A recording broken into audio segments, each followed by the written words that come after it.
यानंतर पुढची बातमी सुद्धा काँग्रेसमधूनच आहे। राज्यातील राजकीय घडामोडी आणि काँग्रेस गटनेता निवडीबाबत चर्चा करण्यासाठी काँग्रेसचे राज्यातील नेते दिल्लीमध्ये सोनिया गांधींची भेट घेणार आहेत। येत्या 2 दिवसांमध्ये ही भेट घेणार असून या बैठकीमध्ये काँग्रेस विधिमंडळ नेत्याबाबत चर्चा होणार आहे। गटनेता निवडीवरून काँग्रेस नेत्यांमध्ये मतभेद असल्याचं समोर येत आहे। प्रदेशाध्यक्ष पश्चिम महाराष्ट्रातून गटनेता विदर्भातून असावा अशी मागणी पुढे येत असल्याची माहिती सुद्धा सूत्रांकडून मिळते आहे।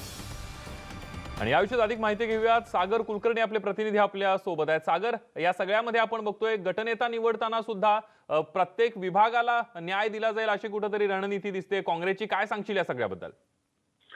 काँग्रेसचे प्रदेशाध्यक्ष विद्यमान बाळासाहेब थोरात हे पश्चिम महाराष्ट्रातून येत आहेत।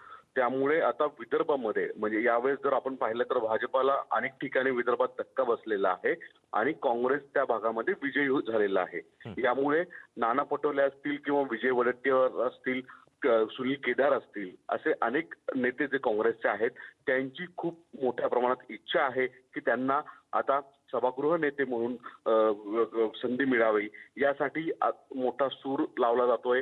आजच्या बैठकीमध्ये देखील विदर्भातल्या आमदारांनी स्पष्ट भूमिका मांडली की आम्ही आमच्या जीवावर जिंकून आलेलो आहे, त्यामुळे आता विदर्भाला न्याय काँग्रेसच्या माध्यमातून मिळावा अशी अपेक्षा आहे।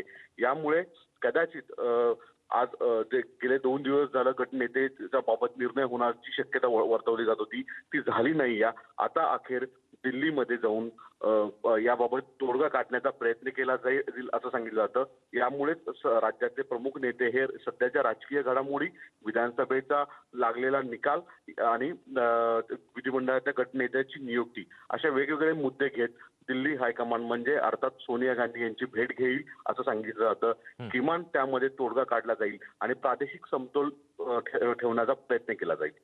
अगदी। आणि सागर, नेमक्या कुणाच्या नावावर शिक्कामोर्तब होतंय बघावं लागणार आहे। तुर्तास धन्यवाद तुम्ही दिलेल्या संपूर्ण माहितीबद्दल।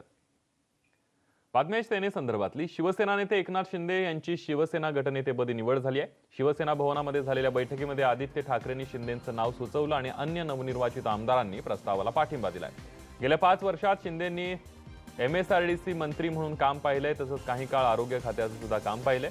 ठाण्यातल्या कोपरी, पाचपाकाडी या विधानसभा मतदारसंघातून सलग 4थ्यांदा ते आमदार म्हणून निवडून आलेले आहेत।